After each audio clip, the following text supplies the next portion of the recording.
All right, let's bring in Derek Maltz now. He is former director of the DEA Special Operations Division, and starting now with the defendant, Dr. Placencia, allegedly texted in September of 2023. I wonder how much this moron will pay. What value do these text messages provide in the ongoing investigation, Derek?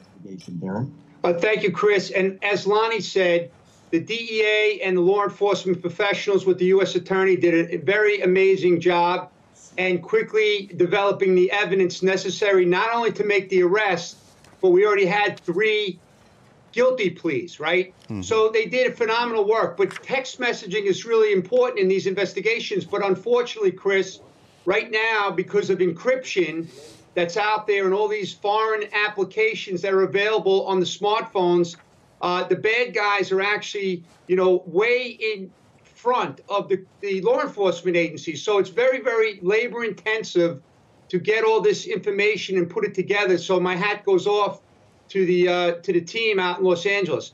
And one thing I want to let you know, in case you didn't know, the DEA has this program called OD Justice, and it started out in Los Angeles because they had such a phenomenal team of investigators working together to put these death investigations together to hold people accountable. So very important casework. Derek, the so-called ketamine queen in this case, Jasveen Sangha, is accused of selling the batch of ketamine that killed Perry. Will this information strengthen the prosecutor's case against her, do you think? Well, it sounds like they have a tremendous case. I understand they found 80 more vials of ketamine in her house. And she's been doing this apparently for a long time.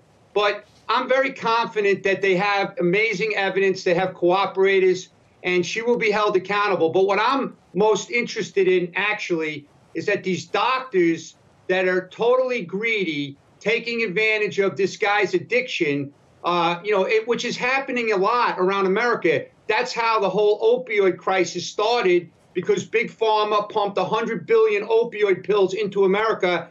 And the pharmacists and the doctors started getting greedy. But then, unfortunately, the American population got very addicted to opioids, and now we have the fentanyl crisis. So, yeah, I mean, they're definitely going to be held accountable. I'm very confident in the team out there in Los Angeles. Derek, in your experience, what new evidence would you hope investigators find to kind of close out this case?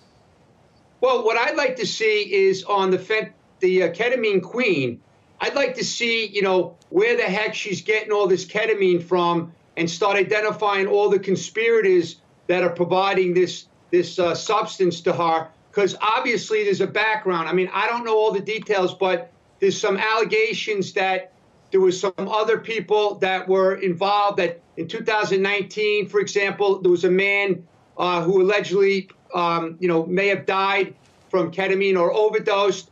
And then she was actually, according to the prosecutor, she was actually going on Google and, putting in terms about, can ketamine, basically kill, or I can't remember the exact, can ketamine be listed as a cause of death? So she's very savvy. She needs to be held accountable, but all the conspirators that she's working with need to be brought to justice as well.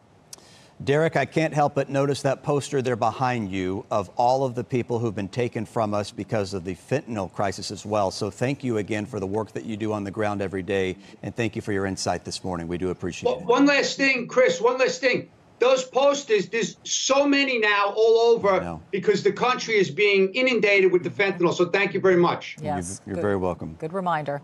Thank you. Let's get the rest of the day's news. Here is Joe Gum with our